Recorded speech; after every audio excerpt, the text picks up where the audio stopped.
carry an entire industry on your back. It's friggin' heavy after all, and no one can make that claim quite like the man in red himself, Shigeru Miyamoto. He created Super Mario after all. Of course I mean Mario.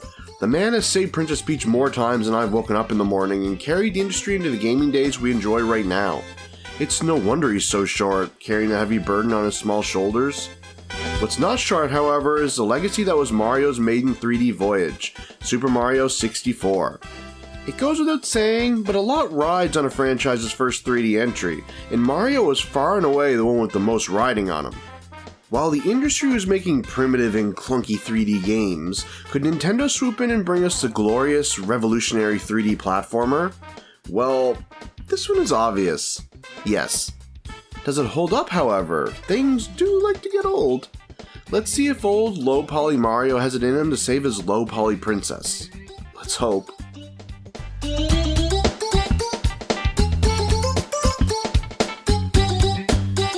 Like most Mario games, there really isn't a story here.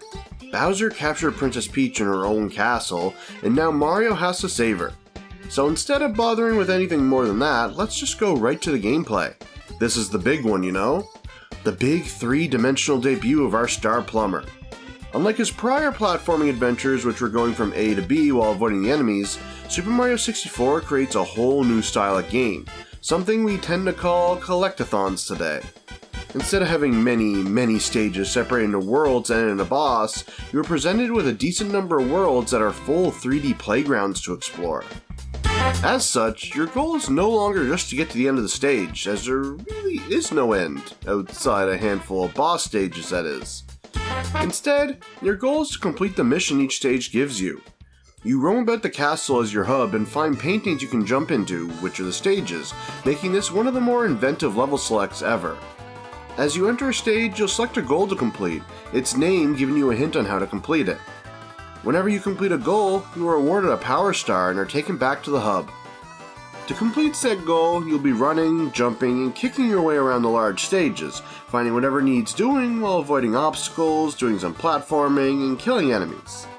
Each stage has their own goals and their own obstacles, and each stage is varied with very few recurring ideas.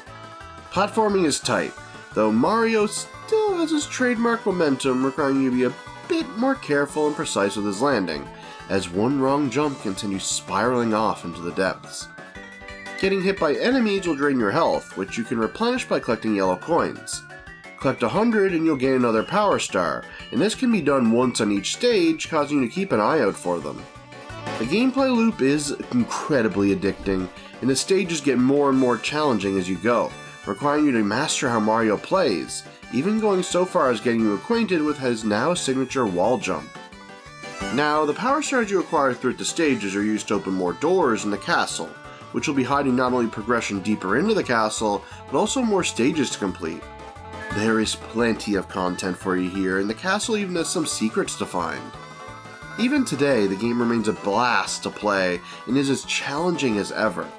I still feel some wonder as I run around Bob-omb Battlefield, jumping on some hideously shaped Goombas. Some things just age really well. A Mario platformer is definitely one of those things. Though it hasn't aged perfectly. Naturally, it is quite old at this point. Gameplay is quite simple overall, and the challenges per stage don't last too long.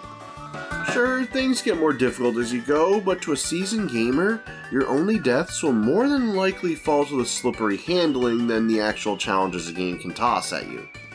Despite that, it remains fairly solid for a launch Nintendo 64 game. There are a decent amount of stages with plenty to do in them, making the issues a non-issue overall.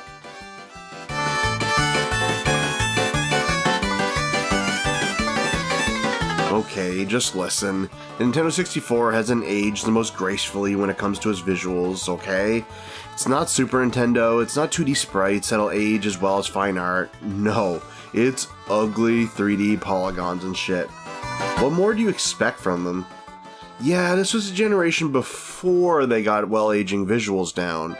Things are quite shapely, and even something as simple as a Goomba will make you go, huh, while trying to figure out just what they were going for.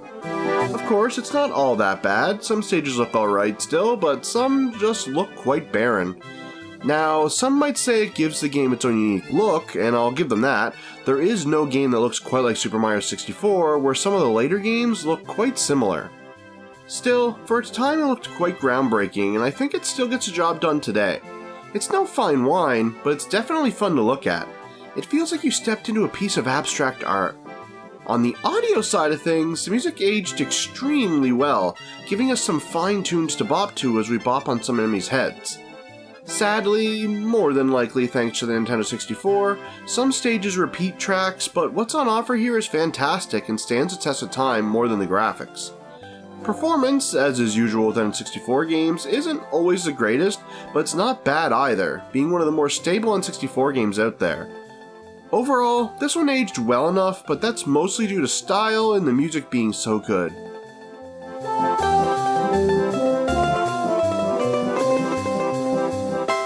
With this being Mario's first 3D game and all, there are bound to be some little itty-bitty things that take you out of the experience, and there sure is. The camera. Platforming is near flawless with its triple jumps, long jumps, backward flips, side flips. It's all well and great with only the momentum throwing people off. No, the problem in this game is that goddamn camera. It was the N64, so realistically it wasn't going to have anything like dual analog controls like now, and this wasn't a problem unique to this game. In fact, it's a problem that plagued the entire console. The camera can only move so much, it gets caught on things, and has set places it can look. The reasoning for this in-game is that it's a physical object, as it's a Lakitu, carrying an actual camera around, but it sucks and can hinder your enjoyment of the game.